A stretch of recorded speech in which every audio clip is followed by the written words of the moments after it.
I'm Phony Bennett. I'm Phony Bennett. I am Phony Bennett. I am Phony Bennett. Don't believe my brother. I am Phony Bennett. I am Phony Bennett. I am Phony Bennett. I know this is hard to believe, but I am Phony Bennett. I am Phony Bennett. I am Phony Bennett. I am Phony Bennett. I'm Phony Bennett. No, Uncle, I'm Phony Bennett. I am Phony Bennett. I am Phony Bennett. No. I am Phony Bennett. I am Phony Bennett. No, I'm Phony Bennett. I'm Phony Bennett. I know it's hard to believe, but I am Phony Bennett. I am Phony Bennett. I'm Phony Bennett. I am Phony Bennett. Without a doubt, I'm Phony Bennett. I am Phony Bennett. I am Phony Bennett. I'm Phony Bennett.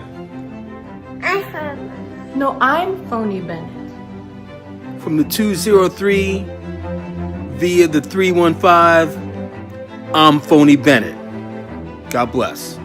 I am Phony Bennett, and this is my daughter Audrey. I'm Phony Bennett too. September is Childhood Cancer Awareness Month, and we've teamed up with Locker Room Access to raise money for the UVA Children's Hospital Cancer Center. Every 34 minutes in the United States, another family gets the life-changing news that their child has cancer. For Audrey, that news came the day before she was born. But thanks to advances in research and the incredible doctors and nurses that treated her, Audrey's been cancer-free for 8 years. We want to give back, and you can help. By purchasing one of these shirts, you can help kids with cancer and also let the world know that as sports fans, we are all fake coaches. So please help if you can. Thanks, and go Hoos. Go Hoos. Thank all you guys for participating. Your participation trophy will be in the mail, but we all know I am Phony Bennett. All right, before we get to today's podcast with Kyle Guy, wanted to do a quick introduction for those that don't know. This is Wesley Young of True Blue Pools. He's the one that always supports all of these podcasts, all of the player podcasts that you see. You can thank this guy right here. But I just want to understand how you got into, becoming such a big UVA fan. And then obviously I want to understand True Blue Pools a little bit. I've always been curious. You're in Lexington, in the heart of the Wildcat country, but maybe we can start there. Like, how did you become a UVA fan? Yeah, it's really weird. Growing up in Kentucky, everybody asks me, how did you become a UVA fan? I don't know. It's hard to explain. I just, watching games on ESPN, somehow I just turned into a Virginia fan. Around the years of Corey Alexander, Curtis Staples, around that time frame. So Dougie just Fresh grew from there. Love it. And so, in terms of like watching games, there you did it all in Kentucky. Yeah. Wow. Yeah. All in Kentucky. So obviously, I didn't get to see too many because Virginia wasn't on ESPN like they are now. Yeah. What? So walk me. My knowledge of Virginia Kentucky ties started. The Ralph days when Ralph came. There were a bunch of guys from Kentucky there, but you started a little later than that. Did those Kentucky guys like ring for you at all, or no? You don't remember any of that? No, I don't remember any of the Ralph stuff. That was a little before my time. Gotcha. So it's just, it's hard to explain, to be honest. Jeff Jones, I believe, was one of those Kentucky guys. Who's that? Jeff Jones. Oh yeah. I think he's at Owensboro, Kentucky. Yeah. That sound right? I think that's right. But yeah, that's really cool. So over the years, obviously we've had, since Corey's time, we've had a bunch of coaches, a bunch of different things. TV retires recently. What was going through your head during that little stretch there? I mean, I was pretty shocked that it happened. I mean, I had read some things that possibly there's rumors going around, but I was really shocked that it happened when it, so, I think Ron has turned the team around. I think we're heading in the right direction. So, we've got this auction now on eBay. All the players all the coaches have sneakers. Some of them have T-shirts. We have Kyle Guy signed piece of court. I think there's a Kihei piece of court. But you have many people mentioned the one piece that we auctioned off a few years ago, which is Trey Murphy's jersey. Do you still have that? Do you still? Yeah, I definitely have it. It's not in my office here, but it's at home. Definitely have that displayed. It's pretty cool, for sure. And then right behind us, I see you've got the Faith poster. You've got some Tony Bennett, and some teams posters there. What is your favorite sort of merchandise I don't even know if you want to call it merch, but maybe like memorabilia that you've gotten over the years? My favorite, I don't know, that Trey Murphy jersey is pretty cool because it's pretty hard to find actual UVA game worn jerseys. Totally. So I'd say that's pretty top notch there. Yeah, that one's really cool. All right, let's get into it. Kyle Guy joining the podcast. You've done it. You went to? Did you go to his golf outing last year? Or 2 years ago? I did 3 of them actually. We sponsored 2 of them, Right. and it's pretty cool. Hope he does it again in the future, for sure. Yeah, Kyle. We will hopefully have something. Obviously, he's in the midst of the season now, but maybe postseason he's going to do a little something either in Charlottesville or back in Indiana. We'll see. That'll be interesting. What are your thoughts on Kyle coming back as a coach? Is that a cool? Well, I would rather him be playing in the NBA, of course, but my second choice would be off the team as a coach. I mean, I think he's a great fit. I'm glad he's with us. Yeah, it's pretty cool. All right, so tell us about True Blue Pools. Like how did you guys get started? Like how long have you been running this business? Like what's the general genesis story of True Blue Pools? Yeah, so me and my business partner, we were working for another company, and we saw some opportunities where services they didn't provide and things they didn't do. We were like, well, we think we can probably do this better. So in 2010, we started True Blue Pools. And at the time, we were just 2 guys working out of a truck. And now we have 3 retail locations. We're in Lexington, Kentucky, Richmond, and Georgetown, Kentucky. Okay. We have 6 service trucks. We're doing well. I mean, I would have never thought, 15 years ago when we started, we would be where we are. But here we are. That's really Interesting cool. enough, my business partner is a big Orioles fan. So really, yeah, rivalry going. So is it mostly service that you guys run? Is that the main sort of drive? That's the main thing. We don't do any pool installations. It's all services. And if people want to find you, if people want to find out how to get in touch with you, or at truebluepools.com, and then is it just reach out to you directly? Yeah, truebluepools, lex.com. You can call our phone number, 859-523-0755. We're on social media, Facebook, X, Instagram. Well, I'll link all of that below. All of Wahoo Nation obviously appreciates you, and now they get to meet you and get to know you. But what sets True Blue Pools apart? You said you saw some other business and you thought you could do it a little better. Like, what do you guys do that makes you so successful, in your opinion? I mean, I think our customer service, I think we pride ourselves on that. I think that's the number one thing that sets us apart from everybody else. Yeah, that's a dying skill there, customer service. Right, it really taking is. care of people. It seems like nowadays everybody's a number and you just kind of roll through. So that's great to hear. And what about future plans? Are you guys looking to expand, or is this, Yeah, I mean, we're always looking to expand. I don't know where to next. Maybe it'll be Charlottesville. Who knows? I love it. Yeah, there's definitely a lot of pools in Charlottesville. You look at Forest Lakes and in some of the other areas, there's definitely a lot of pools. So maybe coming around. But if you're in any of those cities you mentioned, Lexington being is Lexington the home headquarters? Lexington's the home. Yeah. So reach out. Obviously, we love the support that you provide. We thank you for all the locker room access that you provide to everybody. So shout out to Wes. And we've got Kyle Guy jumping on right now. Locker Room Access Podcast. We got a really special guest. I mean, you almost don't need an introduction, but I'll give you one. McDonald's All-American, That's crazy already, enough as it stands. And then we've got ACC tournament MOP, ACC champion, obviously NCAA Final Four MOP and champ, hit the craziest free throws in the history of the game, NBA draft pick, Sacramento Kings, Miami Heat. You've got overseas experience. You've kind of done it all in basketball. Here at UVA loves you to death. I'm so happy to have you. Kyle, appreciate you jumping on to talk about the squad. Anytime, man. Anytime I can help you out. Shout out to the university as well. I'm down. Yeah, let's do it. So my goal today was kind of go over, we've got this auction with everybody's sneakers, and we've got a bunch of T-shirts and different things up there. But I kind of wanted you to help understand what each of these people mean to both the program and the coaching staff, but also like, who are the guys? What is their potential? So, I figured we knock that out relatively quickly, and then we can maybe talk a little eBay, a little of your future career, and then we'll go from there. How about that? Sounds good, man. Let's do it. All right, let's start off. Let's start coaching staff first. Like the one, I'm just going from the coaches list on UVA, and I'll link all this as we're doing it. But let's start with Stelios. Stelios, man.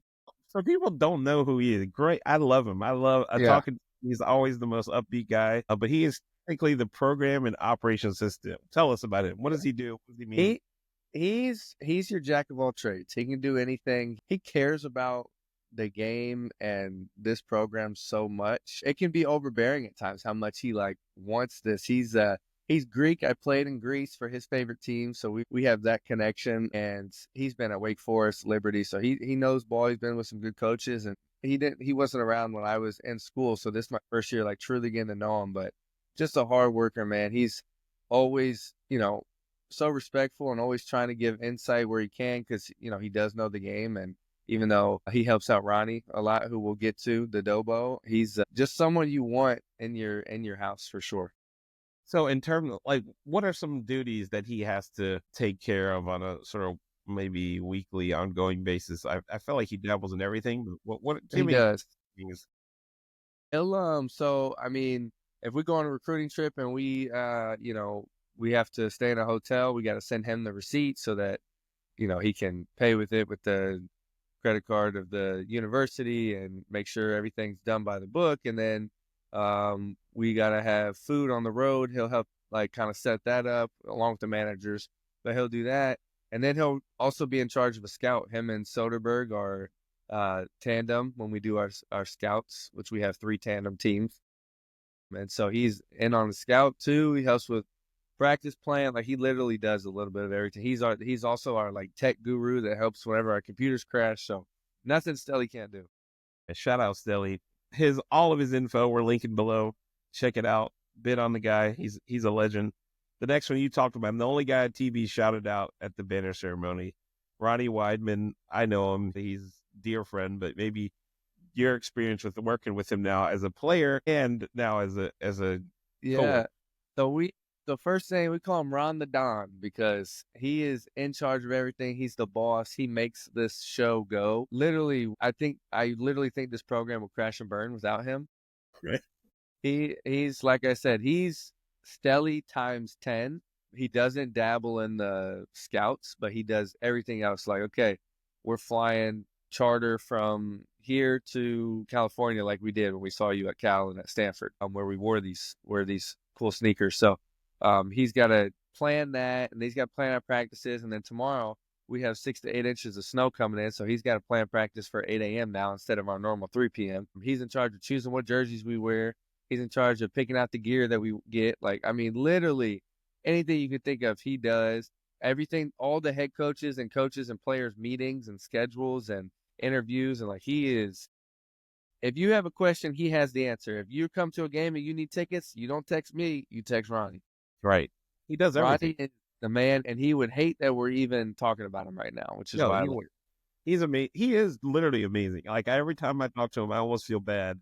I'm taking up. We're going to be hyping up a lot of people today, but he's the one that everyone needs to take away as yes. We're not lying. I mean, I'm going to have the clip where TB talks about him. That was so cool that because Ronnie is so under the radar, but the fact that TB shouted it out on his day, I thought it was so telling of what he means. Yeah, 100%. And to me personally, as a friend, he means everything to me. All right, next one. Big E, Ethan Saliba. Ethan's been around since Ralph Sampson, I believe, if not before. Our trainer. He also cares so much, obviously about the university, but mostly just like the players and coaches individually. Always, I mean, it's every time we're done with an event, whether it's practice or dinner.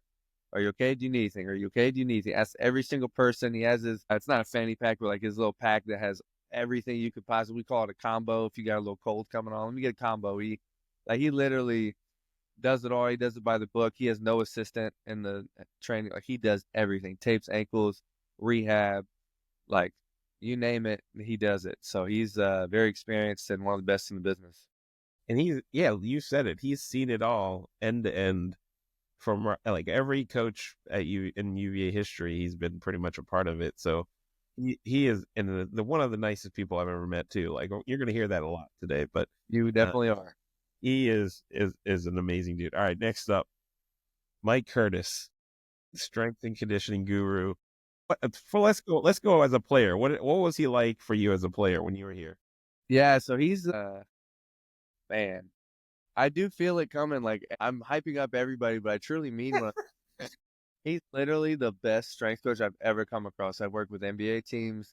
I've worked with private contractors like that NBA players use in the off season. Like he is just thinking outside the box with everything. When I was a player, he's very stern, and some people call him grumpy, but he is like, he's a winner. Like you can tell, and that's all he knows. And so everything he does is to the max. Like you couldn't perfect it any more than he does, because that's how much time and effort he gives to it. We don't lift like trying to get big and swole per se.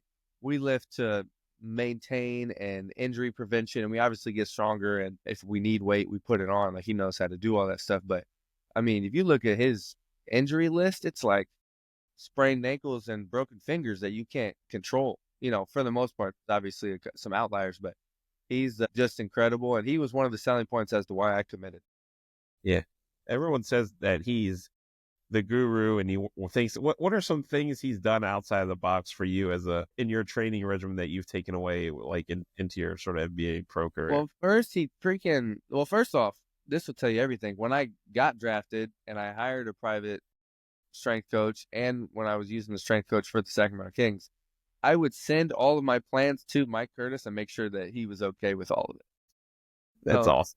And I think he's getting this like 5th PhD or MD or something. He's like, enough is never enough for him. So you just know he's all about learning and perfecting his craft. And yeah, man, he's been great. And it's been cool on this side because like I get to see him like in a new light, and he's a serious dude, and I love that. But like when he's around his kids and stuff, like it's cool to see him light up and see that other side. So how do you guys talk to him and refer to him on a sort of on the coaching stands? How often do you go to him and ask him for? Yeah, I don't even know how you would do it when somebody's hurt or somebody needs something, or if you're like, hey, can you help with this, or what? How do you guys do it? I got a big time relationship with him, as does Chase Coleman and Sanchez too, the head coach and TB, because like the practice plan we run through him, like because he's all into like, okay, how can I get the best out of our players on game day?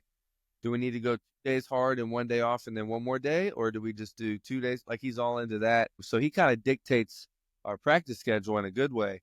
And then all the guys are always like, can I get extra shots up? They talk to me or they talk to Chase, and we do that. We're doing Elijah Gertrude's rehab right now, so we work closely with him on like even the other day we were working out Elijah Gertrude, and it's not just like getting shots and working out. It's like, okay, lay him on the ground and then have him pop up and sprint, because that's going to happen in the game. You're going to go for a layup, fall down, you got to get him to sprint back. Like he just is always thinking he's a step ahead, I feel like, always. Yeah, that's like functional workouts. Yeah. If you ask any strength coach in the country about Mike Curtis, number one, they know who you're talking about, and number two, they're like in awe of him. No, that's amazing. We can't say any more about him. He's the man.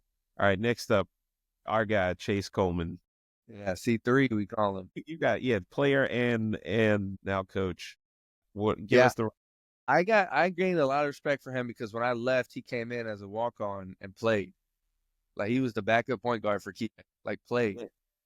As a freshman, he was just as small as Kihei, like, and just as feisty. So like, I gained respect from afar, and I had known him through other players knowing him, and stuff. And then, but when I got here, we kind of clicked immediately because we're basketball minds. We've created things together already. Like, we have a UVA 100 shooting drill that we've created for the guards and for the bigs. We're usually on the same page with how we would defend stuff and what. So we spent a lot of time together, me, him, and Isaiah especially. We play a lot of Mario Kart on the road on the Nintendo Switch. Nice. But he's also, again, you talk about a hard worker, and up next in this profession is him, man. He's, even when he comes over to the house and hangs out, like we had a Super Bowl last night. He came over to my house. He's working. Now he's having a good time and enjoying company too, but he's working. He's cutting up film. He never says no to anybody who wants to work out no matter the time of day. He has manager vibes in the sense like it will be done. If you ask, it will be done. He's got great insight. He's really going to be a special coach in this industry. Yeah, I was going to say, and hopefully not too long, we're going to see him right there on the sidelines. Yeah, I hope so. I mean, yeah, I still think he should be on the front of the bench and I should be behind, but that's neither here nor there. That's how good he is. Oh, that's amazing. All right, next guy. We don't hear a ton from Brad Soderberg, but I heard him give that pack line breakdown when I was there. I don't know, a few weeks ago. It was so cool to hear him. But tell us about him. Yeah, so Sodi's the last, not the last. I mean, Sanchez was there with TB and Dick Bennett also, but Sodi's the first to like really be in the Bennett era, and he coached for Dick. I think played for him too. Coached for TB. Like, he is just a wise man. He's actually really funny. He definitely has like when you look at him, you wouldn't think, but he's so hilarious. He actually, for like someone who's been in the game a long time, usually people would think like super stubborn and like stuck in their ways, but he's the opposite, man. He's always like thinking of new ways. Me and him have gotten together a lot this year talking about like, how can we strike gold in the transfer portal? So we created, he was calling it the Sodi score. Like, we created the Sodi score. If you get this score, that means you have a higher, it's like giving them 4 or 5 stars on ESPN or 24/7, whatever. Like, we created our own weighted version for UVA. So he's all into that. He's obviously a defensive minded coach, which he's pulled a few hairs out this year, but we're coming around now, and he's definitely just somebody you want in your corner that knows what they're talking about. And what about as a player? Like, when you were working with him when you got here, what were your thoughts of him versus now?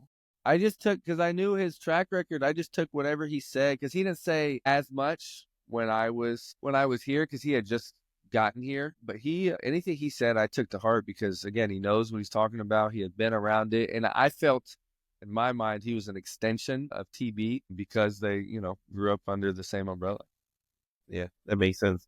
And then what about now during the season? Like, what are some of the tasks that he has every game, every day? Yeah, so he's Stelios' partner in the scouts. So he has 1/3 of the games that he's in charge of, and he's super intense, and he's just always thinking of ways, how can we be better defensively? Because we kind of do offensive coordinator, defensive coordinator, and he's our defensive guy with Coach Williford. So he's on top of it.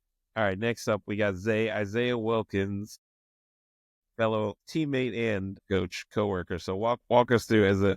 I always thought Zay was like the best help defender that I had ever seen. Like, when he was here, he's just like was one step ahead of everything. He's like playing chess out there. But you tell me, what did you see from him at first as a teammate?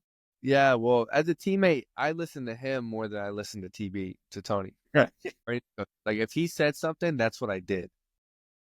If Tony did it, I maybe did it. Or said it, I maybe did. You know what I mean? Like, that's just the respect he commanded.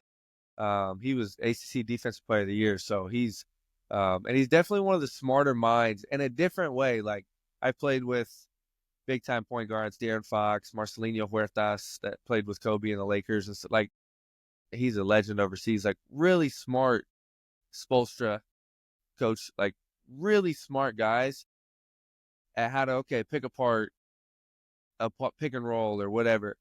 He's like on another level when it comes to defense. You're right. I never saw anything like it help side wise. It gave me so much confidence to play better defense. I could be a little bit more aggressive because if I got beat, I was good. He was going to take care of it. And he was one of my, I mean, me, Ty, and Dre, obviously, because we came in together, we're like, those were my closest. But Zay and Jack Salt, those were like my next two that I was the closest with. And he did a lot of things for me after that UMBC loss that maybe he doesn't even realize. So he's one of my best friends, and he's my roommate on the road. So like I said, we play a lot of Mario Kart. We're super into movies, so we're always like, you should watch that movie, this TV show, etc.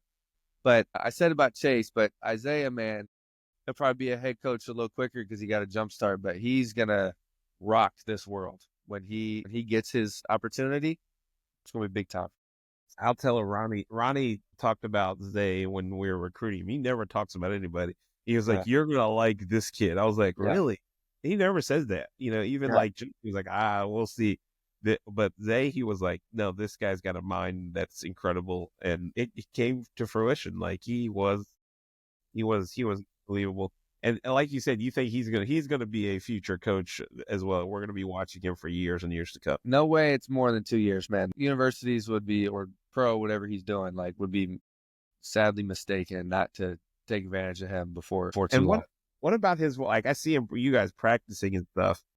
What is his voice like how do the players receive him? Like I can see him being intimidating too. It's the same. So we all three of us play, me, Isaiah, and Chase. We play on what we call the green team. And we play, and again, I'm the guy, I pull you to the side. Hey, maybe look at it this way, or do it this way. Chase will stop the practice and be like, guys, we got to do it this way. But Zay's like intense. Like he claps. And when he claps, the whole earth vibrates. And listen to what he says. And he's a yeller in a good way. And he just gets the most out of people, I feel like.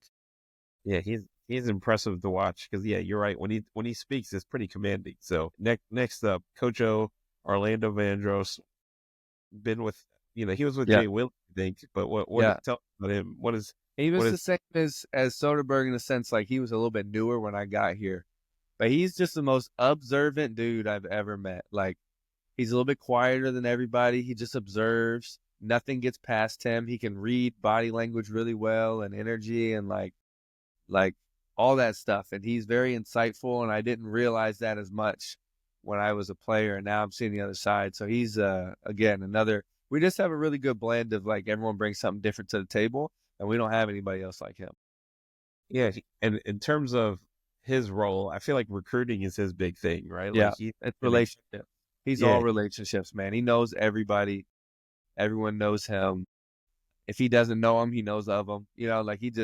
It's all relationships, and like you said, he's a beast in recruiting.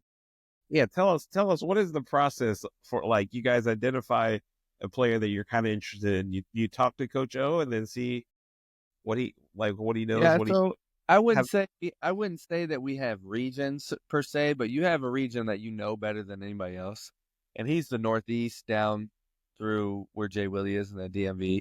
I mean, he's everywhere, but like he really has a niche up there. And I think everyone brings people to the table. We have on our Wi-Fi, we have a server that we can just drop film onto, and we'll just text the group chat like, hey, make sure you look at this kid before tomorrow. We can go yay or nay, or if you need more time, and it kind of gets the ball rolling from there. Sometimes they'll solo job it, be like, hey, I'm bringing this kid on a visit because I know he would be good. And then we play catch up from there. But most of the time it's all collaborative. No, that's amazing. Coach, super nice guy. He's hilarious too, right? Like he's so insightful, and when he does talk, it's gonna be either great advice or hilarious. Yeah, at the beginning of the year, I remember him, obviously sad and everything went down, but he's like, hey, this gives us an opportunity. He was kind of like, this is an opportunity for us to shock everybody, which I thought was an incredible attitude to have. All right, the next guy has his own show too, Jason Williford. Walk us through, what was your relationship like? I mean, so many people know him, obviously, from his playing days. What was your relationship like as a player? Well, you just respected him because he played at UVA, and he had been here almost since Tony got here, and he came one year after.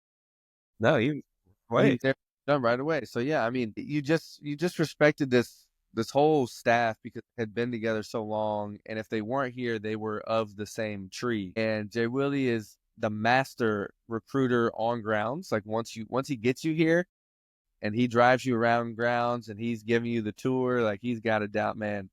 He's got it down to a science on how to make it funny, but yeah, interesting. But so he's great at that. I'm a Bengals fan. He's a Steelers fan. So we definitely bumped heads for the past 10 years since I've known him. Even more so now because I literally see him every day and in the office with him. But great, man. He loves football. So we talk a lot of football.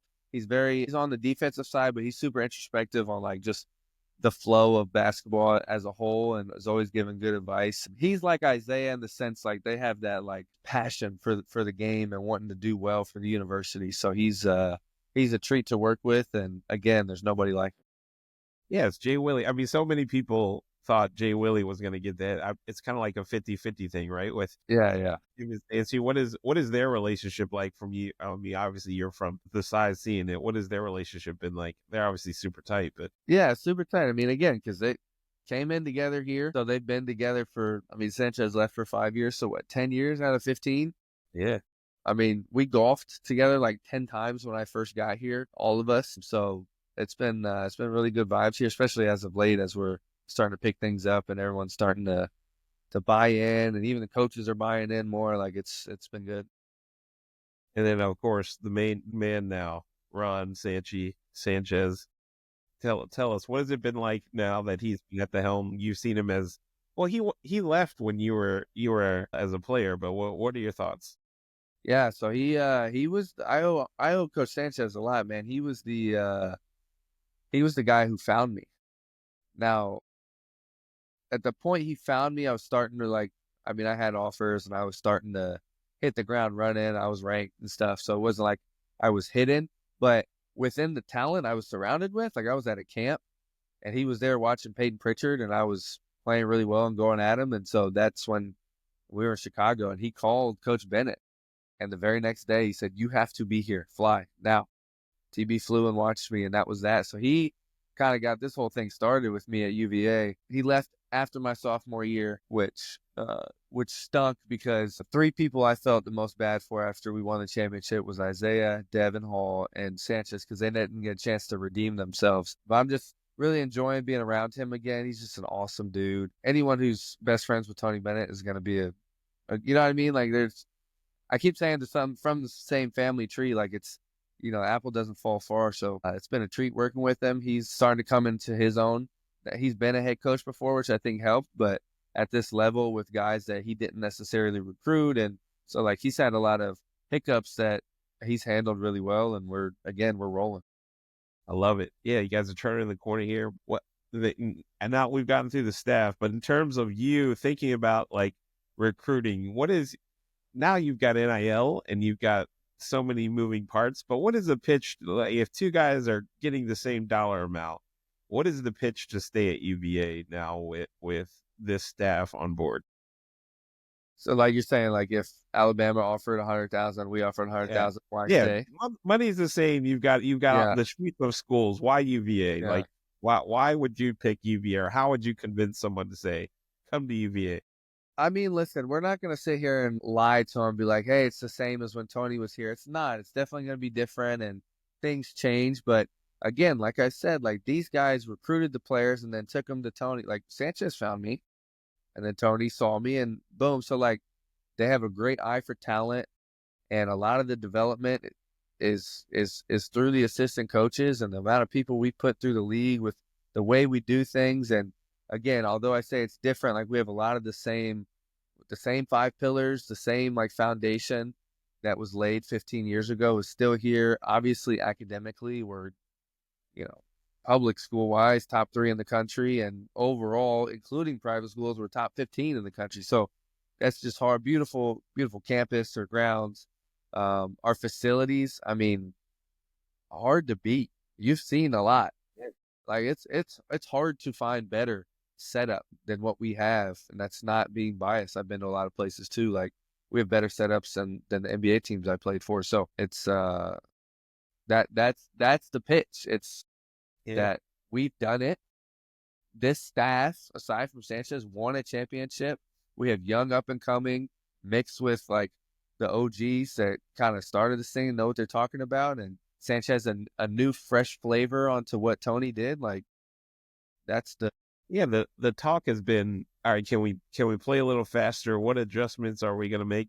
You're seeing it now. He's got less than a season, and you're already seeing that sort of come to life. But what are your thoughts? Or like you've seen it go? Like what are some of the cool adjustments that you've seen Sanchez make? He's definitely trying to revolutionize some of the offensive things we've done. I think again, if this was year 3, you would already see like what his full dream come to fruition it would be. But you're right, we're already seeing some of it this year. He definitely is he's an offensive mind that defense is not lost on him. Like he does, like he's definitely always like has something cool going in his mind about offense, but again, lays into his staff about making sure we have defensive principles. And he honestly projects defense more than offense to the players. Maybe to us, it's a little bit more 50-50, but I think right now we're trying to get the guys to play a certain way, and defense comes first in that instance.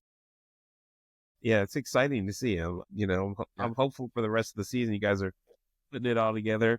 All right, let's go through players. I'll just go right on the site. We'll start with number 0, Blake. Yeah. We've seen him improve a lot. Everyone talked, he's just good against Florida. Well, we've changed that. He's now hustling and playing well. What have you seen from him? What is his potential? Yeah, he's big and long, man. He's 6'11", pretty wiry, strong and long. He's pretty athletic, actually. He's been working on his touch and everything. Like he's made strides, man. We experimented with him at different positions and different situations, and he's responded well. He's super coachable. When his motor is on, it's hard to turn off. Like he's been having double-doubles lately the past 3 weeks. So, we're just trying to squeeze as much out of him as we can, and we're doing that. Yeah. And where do you see his sort of, I don't want to say ceiling, but like, where do you see his potential going? Like, is this? Yeah. Anytime, that's the other thing. Like, anytime we can get our hands on a player for more than a year, like, you're going to see some massive jumps and think of DeAndre Hunter from his freshman year, which he redshirted, to his 3rd year. Like, that's number pick. Like, I'm not saying that's the ceiling, but like this is what we do is develop guys. And so every year you'll see some improvement. That's awesome. All right. Next one, Elijah Saunders, number 2. I know he's just coming off a little injury here, but like he feels like the X factor here, but you tell me, what are you seeing from him? Yeah, his ability to not only like get fouled and shoot 90 from the free throw line, but also shoot the 3. He's a really good athlete. I think it was surprisingly good in the sense like that we got him. I don't think we expected him to be like our leading scorer, one of them, right off the bat, which he was. And he's a great attitude, really good kid. And he's a joy to coach because he wants to be good. And off the court, he's super, like, he gets it. Like you asked, like he just gets it, and he cares about it. And he's always working out and stuff. So we love Elijah. What is the comp for him in terms of? I don't know, man. He's built like a freaking ox. Yeah. Like he jump. His head hits the rim when he jumps. So, and he can shoot it. If he ever figure out his ball skills, he's a force. Yeah, because people always say Grant Williams, but I feel like he's more agile than Grant. But I agree. Grant was more of a bruiser than he was, but I see the body similarities. And they both can shoot the 3, but yeah, he's a little bit more agile. All right, next one, my son's favorite player, Andrew Rohde, the big turnaround that he's had. He took a lot of grief last year. I feel like people turning the corner on him and seeing the potential. What are you seeing from him? He's a basketball mind. I wouldn't be surprised if he's a coach one day. He gets it. He's a connector for the team. He's definitely our leader, and we don't have a team captain. We don't do that, but like he's probably our captain. He just wants to win, and he cares so much too. Like he knows what it means to wear the name on the front more than the back, which I respect and appreciate. And I think in the last 3 games, he's got like 32 assists and no turnovers. Like he's balling right now. The last month he's got to be putting up 10 points, 7 assists, and 5 rebounds. Like he's an animal, and he makes us go. Yeah. The improvement he's made is astronomical. Like last year, people were just like, "What is going on?" And then this year, Price went up, as they say. yes, he is. He is a special guy. I'm so happy to see. And the funny thing is, like, I don't know if you remember, but at this is when he was coming in at Dev's wedding. I remember Wayne and I was like, "Wrote, this is the kid. Watch this guy." And then he didn't have a great years where he was like, "I don't know what happened."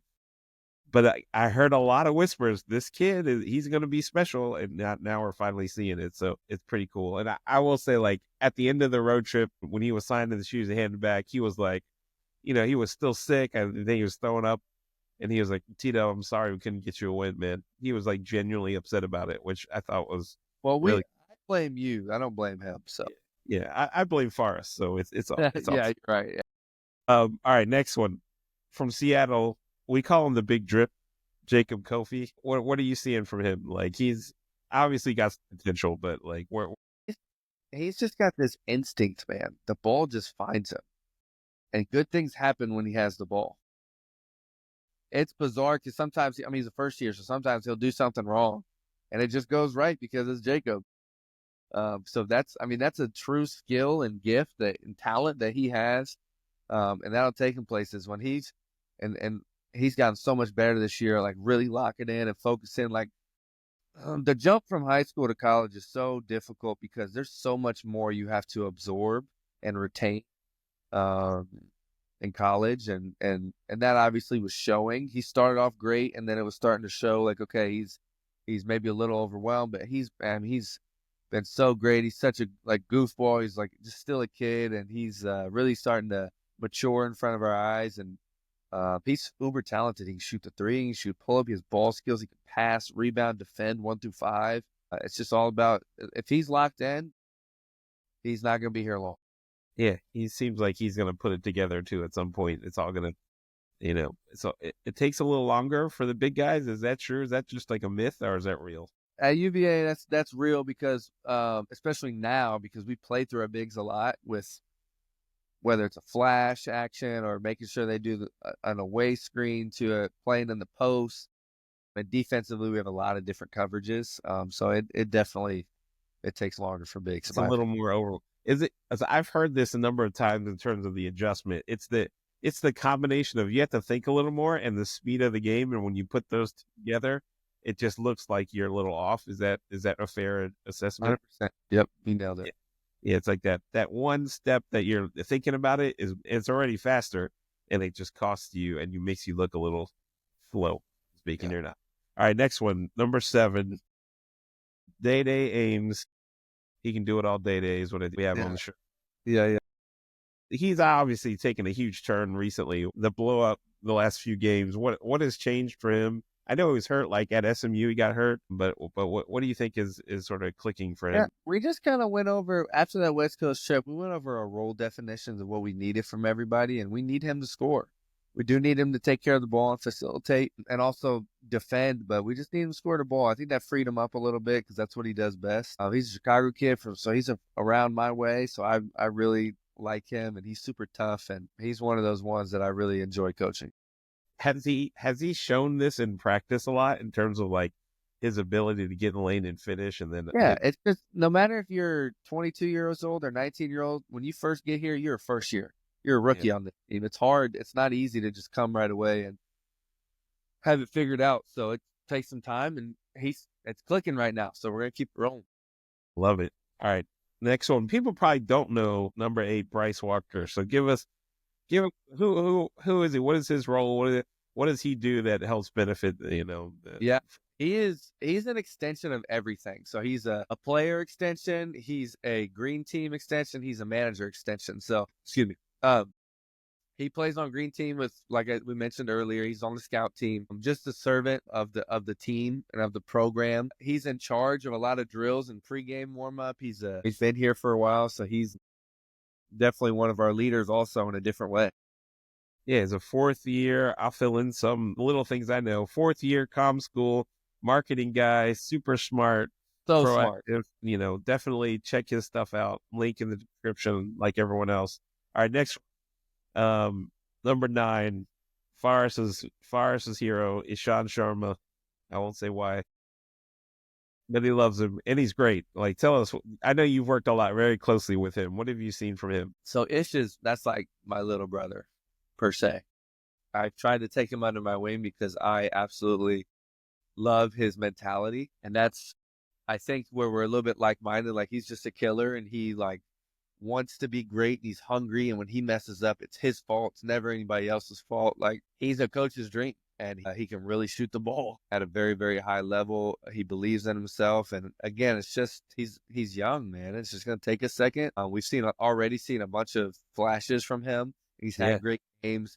Then he got sick, and he's trying to find his way back. So love Ish, and we expect big things from him. Yeah, totally. At the Stanford game afterwards, they interviewed him, the Brown Baller TV, because him and Ryan, the first two Division I of Indian descent to go head to head, which I thought was I didn't even. That's awesome. Yeah, that's so cool. The next one, another international, my guy, Tane Murray. Tell everyone the Tane Murray.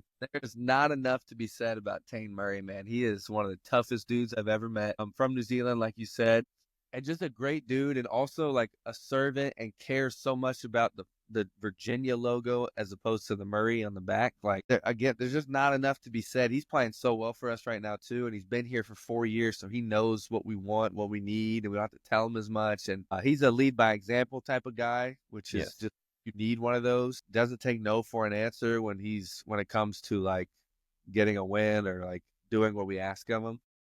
And he's just, again, like just one of those ones you want in your corner. And the few practices I've seen, he's been pretty dominant in them. Yeah. And I'm just curious in terms of like, why isn't he more aggressive in the games? Is that something like his attitude of being a servant and like getting everybody involved? Because I feel like he could be more dominant if he wanted to, but he chooses to, be I don't know, distributor. What is that? Is that a fair assessment or no? Yeah, he's just a connector. I think I used that phrase for somebody else, but he's a connector, and like you just respect what he says because he's been here, he's been through it. He's a great teammate. Like, how could you not? And he literally lay down his life for anybody in this program. So like, how could you not listen to him? The next one, we've got Isaac Imac McNeely. I know you're working closely with him as well. What are your thoughts on? I heard from around the way he was obviously super disappointed when TB stepped down, but like him coming around and playing this way, what are your thoughts? Yeah, I mean, I'm sure everyone was. I mean, I was caught off guard and wanted to coach for him for longer than 3 months. But I think IMAC is really starting to like get what we've been preaching, and that is, you are Batman, you're not Robin. Right. And he's getting that right now, and that's what we need him to be for us. He's also a lead by example type of guy, so compliant and like military regimented when it comes to like what we ask of him. And he he makes coaching fun because he has the talent to like really display what we're trying to get out of him.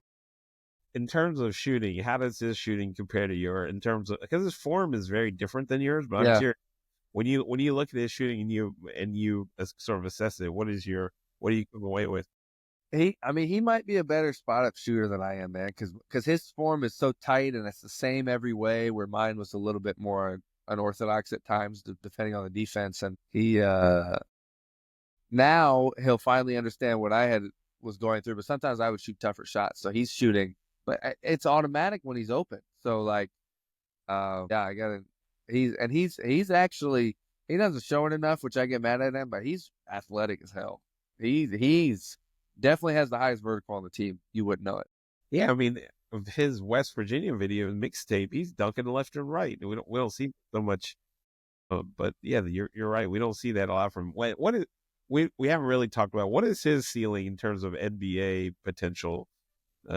Listen, I mean, he's 6'4". And if you can shoot the ball, there's a place for you anywhere. So it's just the other things. Can you come around to not being a liability defensively? I'm not saying he is. NBA's eyes. Can you do that? And guys' eyes, because I went through it, their eyes will light up when he's guarding them. So can you hold your own? Put the ball on the floor. He needs to be able to put the ball on the floor a little bit better. Sailing wise, man, if you can shoot the ball and space the floor for Kevin Durant to go to work or Luka to go to work, there's a place for you. Just you got to do the other things well enough. Right. Love it. All right, next one, number 12, Dougie Fresh's guy, Elijah Gertrude. You talked about him already, working him out, getting better, but I mean, couldn't be a nicer human being either. But tell me, what are you seeing from him now that he's everyone's curious. How is his rehab going? What do you rehab's going? It's going great. When I say this, take it with a grain of salt. Like, he's ahead of schedule because like he's dunking and like, I mean, it's unbelievable. I can't even imagine how athletic he was. Right. Like when he's at 100%, which he's probably the dude I know the least about because, I mean, they burned a red shirt for him last year, so he didn't play a lot until middle of the season or so. So you're right. Just the attitude he has after what happened to his knee is unbelievable and inspiring, and I love working him out because he challenges me because I get to work with MC and himself, and we're like kind of collaborating to figure out the best ways for his rehab. I can kind of use him as a guinea pig for my workouts too, like for the other guys, and he's just so receptive, and you can tell he wants to be on the floor, and he's a competitor. You know, again, big time athlete, man. That's you need those too. Right. I feel like, we really wanted him this year and needed him this year, and it's so disappointing. I'm sure he was super It definitely would have helped. Yeah, everyone thought this is going to be the Elijah year, and what happened. So we're all right. Next one, another one that may need a little more info. Number 13, Desmond Roberts from St. Anne's, Charlottesville native. Yeah. Tell us about him. What does he do? What is his role on the team? What is his? So he's same as Bryce in the sense that extension of manager and player. I mean, he's a walk-on, but we don't really do that here. It's just you're on the team. And what he does, he's so athletic, like freakish athletic. And he's an unbelievable offensive rebounder. So I know our guys hate playing against him when we do rebounding drills because he's a magnet to it. He's really good at that. Just, again, he works hard for us. And he's a bright kid also. He was talking to me about his accounting class, and I'm like, I've never even sniffed an accounting class. So, yeah. That's awesome. So he's. So is this one of those things where he probably passed up maybe a bigger role at a smaller school to come to UVA sacrifice? Sure. We've had a couple of those, but just with the education and the program we've built here, I think he really wanted to be a part of that. Yeah, he's a hometown hero. Like as a kid growing up, you rarely saw kids from Charlottesville go to UVA. So the fact that he's doing it is pretty awesome. Great courtesy. Next one, twin, Anthony Robinson, everyone's favorite. I mean, he seems like the fan favorite. But tell us about him. Where is he's oozing with potential? But tell us what do you see in practice every day? Yeah, as Michael Jordan said, the ceiling is the roof. So he's got unlimited potential. Like you said, he's physical specimen, athletic, can actually really move his feet. It's just the same as anything. This is his first year playing, so it just sometimes he's a step behind because processing is different in college than it is high school. But I mean, the last month he's gotten consistent minutes, and we need him. And he's been a huge spark. He's probably in the last month. I mean, he's at least guaranteed in the top 3 for plus minus. Like when he's on the floor, we do better. Even if his minutes aren't 30 a game, even if it's only 15 or 20, he's helping us. Is that something you guys track closely, plus minus, or is that a miss? No, it's something like in his situation, I brought it up. Like, just so you guys know, we're plus whatever it is, 82 when he's on the floor in the last 7 games. Like that. We dive into analytics, mostly points per possession and stuff like that. But a plus minus, in my opinion, I need it over a period of time. You tell me that in a game, it could have nothing to do with Ant. And the guards could be shooting half-court threes, and they're just making them. What do you want him to do about it? Right. So I'd like it over a month-by-month basis. Like, hey, this month you were plus 120. That is big time, So those things we do look at. You got to take it over an extended period of time. Otherwise it's kind of a crapshoot in terms of a stat. All right, next one, number 23 from Duke, TJ Pack. Everyone had this crazy expectation 5 stars going to dominate, and he's come and I don't know. You tell me what is the feeling on TJ Power? What are you seeing from him? What is his potential? Yeah, man. When I came in the summer, man, just to visit, and then obviously Tony ended up offering me the job, but I was just here to visit. And we played whatever 5-on-5, 3-on-3, and stuff. Like he was playing so well. It's all confidence with him, and it'll come. It takes a second. Again, he's a first year here. Yeah. This is his second year, and he didn't play a whole lot at Duke last year, so he's like a true rookie also. And he can shoot the hell out of the ball. He's a legit 6'9", like legit.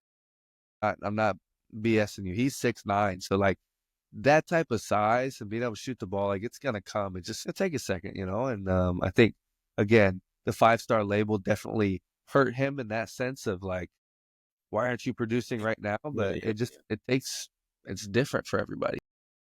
Yeah, it seems like he's gonna. Everyone he says, wasn't a 5-star for no reason. That's right? All Exactly. I mean, and everyone thinks, all right, this is the game. TJ Power's gonna break out. Is that what fans can look out for? Like, is there going to be a game where it clicks and it comes together?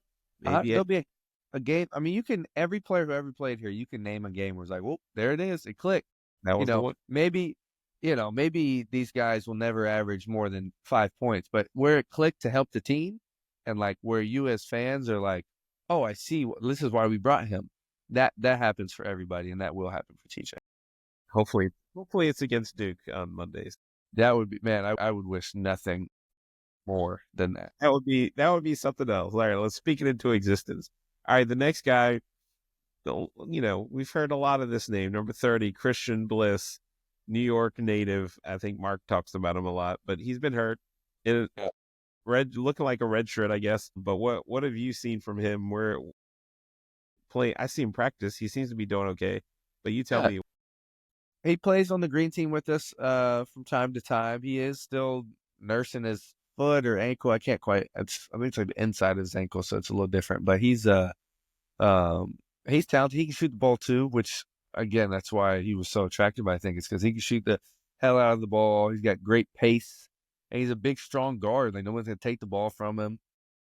There's definitely some stuff with his injury that hinder him from like playing the defense at the level that he needs to be at and stuff like that. But his time will come too. I think, I think redshirt is probably what it's looking like at this point. And I'm not super up to date or privy on exactly what's going on with his injury, but he's super compliant. He's like military's. I don't know if his dad's in the military or his family is, but he's like, I eat this much at this time, and then I drink my water, and then I stretch, and then he's regimented like that, so that always translates well to and his shoe is a size 15 for a guy, or so. That tells you in terms of athleticism, but also maybe there's something there with the injury too, right? Like swollen or whatever. Anyway, that's it. The last one's Carter Lang. Everyone wants to know how is he in practice? What do we expect from another Charlottesville native that I think people think is going to actually play when he does? Carter's good, man. He started 8 games in the SEC last year. Like, he's a super smart kid, which is why he went to Vandy and then obviously UVA. I think he's accounting also. I think if I'm not mistaken, or business, one of those two. I think it's accounting. So super smart kid, just the nicest dude ever. And he has told me so many times how much he appreciates like playing with me, Isaiah, and Chase because like we're helping him play at a pace that college guys just aren't used to. So he's getting like a speed run on and tutorial on how to play. And he can shoot the ball. He's a lefty. He has this knack for like wedge rebounding where he just kind of posts you up basically, and the ball just finds him. He's a talent, and I do think he can help us at some point. That's awesome. All right, appreciate you running through. That was literally every single person on the staff. Yeah. So thank you for going through that. I was going to ask a couple of questions in terms of NIL landscape. Things obviously have changed since you were at school, but you talked about the struggle with that. You were going to get married. You were thinking about going to the league. You were trying to like pay your bills. And I'm at eBay now. We're doing this whole campaign on eBay. You created an eBay account when you were at school, but then ultimately you weren't able to use it. But tell us, what is the advantage of like having something like, because eBay is a tool that I think a lot of student athletes can use and utilize for NIL. Yeah, I think I wasn't as privy to eBay even when I made the account as I am now. Right. Like I didn't even know back then that like there was authenticated shoes and trading cards or whatever it was. Like there's just so much on that marketplace. And so, well, at work you can even have your own store, if I'm not mistaken, like individually. So like there's just so much you can do. And like if I was in school, man, I would be using that as much as I could. Like I had a man bun as a first year here. Like, and there were shirts being sold. Like I could have had my own shirt through the store and then, do a deal where, you shout out eBay, you get a pair of shoes or whatever it is like to wear and shout out. Like there's just so many things that matter in branding and marketing as pertains to NIL, which is name, image, and likeness. So I would be all over it. I mean, I'm trying to be all over it right now, as you see. So I mean, I'm all in on eBay. I think I also think the narrative of eBay has changed over the last decade because everything's authenticated and looks like sleeker and like more trustworthy, I guess. Yeah, the mobile app helps. Now there's eBay Live. I don't even know if you've seen this. We're launching eBay Live where you can like sell live auctions. You can do them 10 cents. So you can literally come on. You can imagine doing a podcast or a post-game press conference, and then items are for sale underneath. You can just right there as you're talking. So we literally have done this on eBay Live. That maybe next time we'll do that. Look out. Yeah. Little hint. Maybe Kyle will be doing an eBay Live. I'll do it coming up, and you guys can talk to him and see whatever man bun products he has available. Yeah, there we go. Be able to purchase. I'll grow it back out just for the live. But what about this NIL space? Now you've been now a part of it for whatever half a season, but like what have you seen from it? What are your thoughts on it? Obviously we're losing a lot of incredible coaches, maybe not totally because of it, but with the transfer portal and NIL and message created, like what are your thoughts on it? Man, listen, I think I love that they're getting paid. I don't care that I'm not. That doesn't bother me like most people. I'm not salty about that. I just wish there was a few more regulations on like how it goes down because it's just a wild, wild west and it's so hard to recruit. And we're a relationship-based school, which I think how it should be, and that's how I would run my program too, is like not transactional. You'll get your transaction, but I want a relationship too. I think that's where it's hurt, Jim Boeheim, Jay Wright, obviously Tony Bennett, et cetera, Leonard Hamilton is stepping down, Mike Woodson. That's to me the biggest issue. And I'm careful when I say this because I don't want to punish anyone who transfers, but it's also like we're teaching these guys they can just kind of not quit, but just get up and like, oh, I'll go somewhere else. Again, your coach leaves, it's a bad situation, whatever. Do it. But like let's at least give it more than 1 year to try to stick it out. And then if not, then yeah, sure, do what you gotta do. Cause I don't like when people say you're being selfish if you leave. Man, you gotta do what's best for you. And if that's leaving, do that. But let's make sure we've exhausted our options before. Yeah, it seems like that. It's not that NIL is an issue. It's the combination of like NIL plus an open transfer portal that creates a really cloudy circumstances for everyone involved, right? Because then it's like you just don't know what you're doing because the crazy transfer portal. If you win in March, let's say you go to the Sweet 16, the transfer portal is open, right? So you have to recruit for the team, or you have to plan for the team you're playing against, scout for the 2 teams you might play against if you win, right? Recruit high school kids, recruit your own guys to stay. Then let's say 2 people on the team say they're leaving, even though you're still in season. And you have to go find somebody to replace your players out of 3,000 guys in the portal, while your season's going on. Like it's just a mess. That's why we call it the Wild Wild West. Like that's just too much. And there has to be some regulations to that. Yeah. Well, and I hope it comes soon. I've heard rumblings of it, but like, it's definitely affecting the game. But what are your thoughts in terms of you're a student athlete? If you're a student athlete in this area, and you've got to decide, you've got now a dollar figure tied to it too. Like you don't know if you're going to make the league or get hurt or whatever. So you kind of want to take care of yourself and your family. How do you balance that? Who do you trust? Like, it's really hard, right? It's really hard. Of course, that's where I don't know how I would react if I was in college and let's say UVA offered me $200,000, Florida Atlantic offered me $350,000. Do I go to the better school and maybe the bigger powerhouse and maybe it takes a year to develop for less money, or do I go get as much money as I can because who knows, So that's why you really have to trust your circle. That's why I always operate off of my gut, like my intuition, and that's why I committed to UVA, because I got that gut feeling everybody talks about when I was talking to Tony sitting in his office on campus. Like, that's when I was like, I got to go with my gut. So even if I'd like to think I would have taken less money for it, but who knows? I do. But I also get, like, if I was here for 2 years, or let's say I tried to come back after my national championship year, but UVA didn't want to pony up the money, I'm sure I would have left too. So I get it, know? And I wouldn't have wanted to do that because, God, I love this place and I love Tony, my teammates. But my point is, like, I get everyone's side to it. We just have to come to an agreement. It's somewhere in the middle. Yeah, it's so complicated. And I think people as fans, tend to only think about it from their standpoint. But, like, as a player, it is hard. Like, you got to figure out, who to trust and what's what. Like, it's hard. T-Dub, if we worked together at Kroger, and Harris Teeter said, "Hey, I'll up your pay by 300%." Bye, Kroger. Yeah. Like, what do you? Everyone's doing that, right? Yeah, it's really hard. Like, I hope the NCAA figures out. It's kind of a Pandora's box. Yeah, I don't think it's a quick fix kind of thing. It's going to be like iterate, figure it out, but like policing all of it. We're in a weird place, but I appreciate that you're here and you're back at Orange and Blue, and you're here to figure it out with us. Me too, man. My phone might die. I'm at like 3%. No, we're good. I think that's the end, man. We appreciate your time. This was amazing.